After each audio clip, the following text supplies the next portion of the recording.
أعوذ بالله من الشيطان الرجيم. بسم الله الرحمن الرحيم.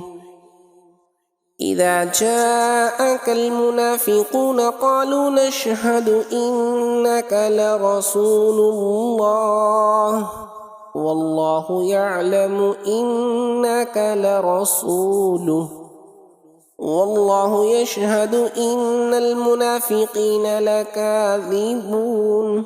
اتخذوا أيمانهم جنة فصدوا عن سبيل الله إنهم ساء ما كانوا يعملون.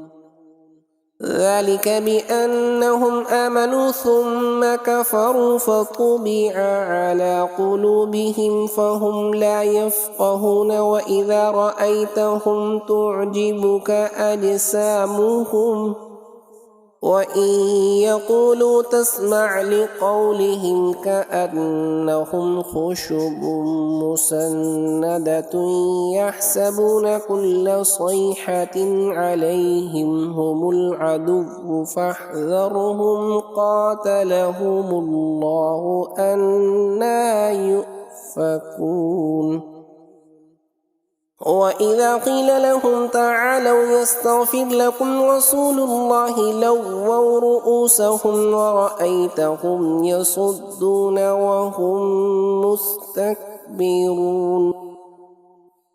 سواء عليهم أستغفرت لهم أم لم تستغفر لهم لن يغفر الله لهم إن الله لا يهدي القوم الفاسقين. هم الذين يقولون لا تنفقوا على من عند رسول الله حتى ينفضوا ولله خزائن السماوات والأرض ولكن المنافقين لا يفقهون. يقولون لئن رجعنا إلى المدينة ليخرجن الأعز منها الأذل ولله العزة ولرسوله وللمؤمنين ولكن المنافقين لا يعلمون. يا أيها الذين آمنوا لا تلهكم أموالكم ولا أولادكم عن ذكر الله ومن يفعل ذلك فأولئك هم الخاسرون.